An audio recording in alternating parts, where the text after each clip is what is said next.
it's Reagan, and today I'm here to do another end of year 2018 style video. I am going to be showing off every single book I read in the year 2018. I'm not going to be talking about any thoughts or feelings about these books. I'll just be giving the star rating. I have already posted my favorite books of 2018, which I'll leave linked down below if you want to see my favorite books of this past year. You can also visit my previous wrap-ups, I did 12 in all, to get any thoughts on books that aren't mentioned in the favorites video. But anyway, without further ado, let's go ahead and dive right in. Starting first with the month of January, of course. I first have City of Brass by S.A. Chakraborty, which I gave a 5 out of 5 stars. Next, I have Fire Study and Magic Study by Maria V. Snyder, which I gave 4 out of 5 stars to both of them. Then I have The Cruel Prince by Holly Black, which I gave a 5 out of 5 stars. And then lastly, for the month of January, I have Between the Blade and the Heart, which I gave a 3 out of 5 stars. Now moving on to the month of February, I first have Ever the Brave, which I gave a 3 out of 5 stars. And I have Tempest and Slaughter by Tamara Pierce, which I gave a 3.75 out of 5 stars. And I have The Wicked Deep by Shay Earnshaw, which I gave a 4 out of 5 stars. Next, I have Scythe by Neil Shusterman, which I gave a 5 out of 5 stars to. And I have The Immortal Rain by Morgan Rose, which I gave a 4 out of 5 stars. And then lastly, I have Neverwhere by Neil Gaiman, which I gave a 5 out of 5 stars to. Now moving on to the month of March, the first book I completed was Thunderhead by Neil Shusterman, which I gave a 5 out of 5 stars. Then I read The Price Guide to the Occult by Leslie Walton, which I gave a 4 out of 5 stars. Then I read Magnus Chase and the Gods of Asgard, which I also gave a 4 out of 5 stars to. And then lastly, for the month of March, I read Children of Blood and Bone by Tomi Adeyemi, which I gave a 5 out of 5 stars to. Next, we have the month of April, where I first read Wild Magic and Wolfspeaker by Tamara Pierce. I gave both of these books a 3 out of 5 stars. Then I read Obsidio by Amy Kaufman and Jay Kristoff, which I gave a 4 out of 5 stars. I read Emergency Contact, which I gave a 2.75 out of 5 stars. And then lastly, for the month of April, I read Stormcaster by Cinna Williams Chima, which I gave a 5 out of 5 stars to. Now moving on to the month of May, the first book I completed was Everlost by Neil Shusterman, which I gave a 3 out of 5 stars to. And I completed The Bear and the Nightingale by Catherine Arden, which I gave 5 out of 5 stars.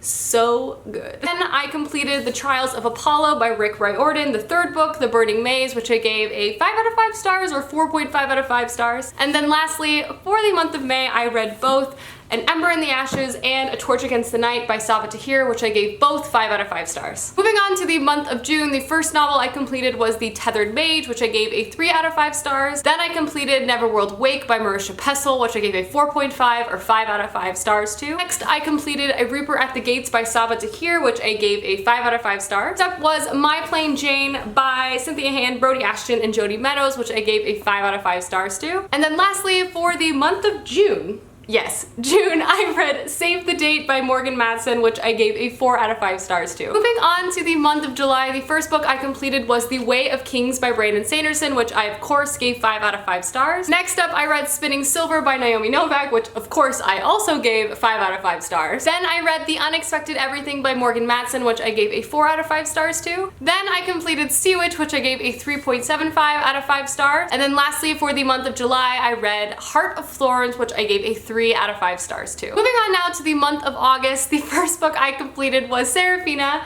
by Rachel Hartman, which I gave a 3 out of 5 stars to. And I read A Great and Terrible Beauty by Libba Bray, which I gave a 2 out of 5 stars to. Next was The Queen's Rising by Rebecca Ross, which I gave a 2.75 out of 5 stars. Then I completed Words of Radiance by Brandon Sanderson, which 5 out of 5 stars.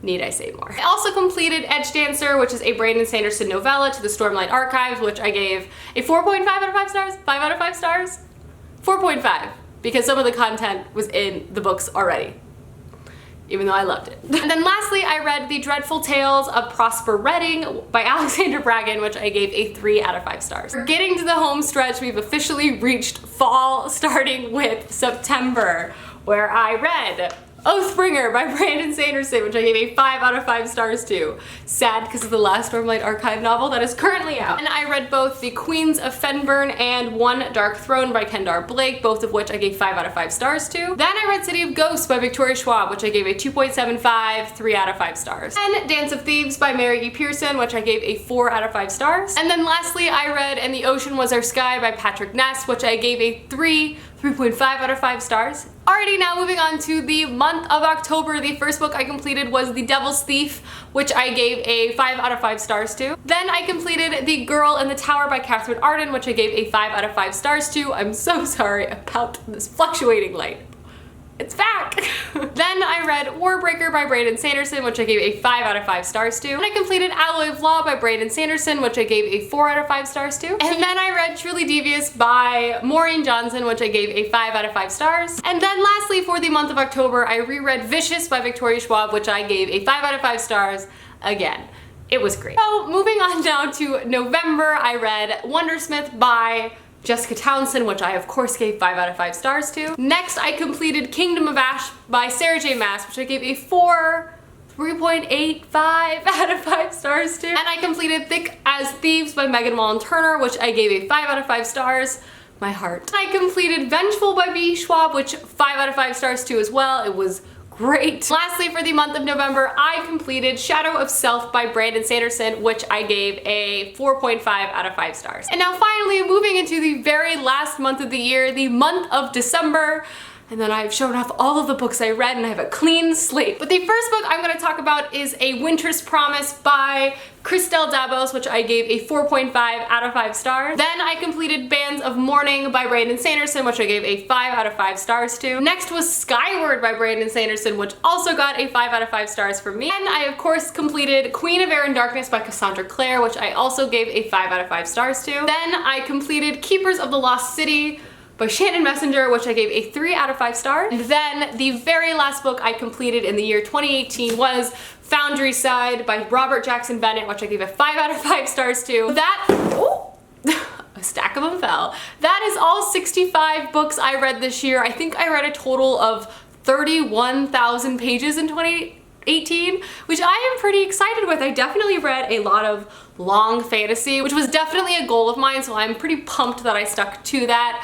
For the year 2019, I'm going to stick with my 70 book reading goal, as I didn't quite hit it last year, but I'm fine with that. But this year will be my year. Anyway, I am now surrounded by books that I need to put away. My bookshelves are very empty. So I'm gonna do that now, but I hope you guys enjoyed this video and I'll see you soon with another one soon. Goodbye.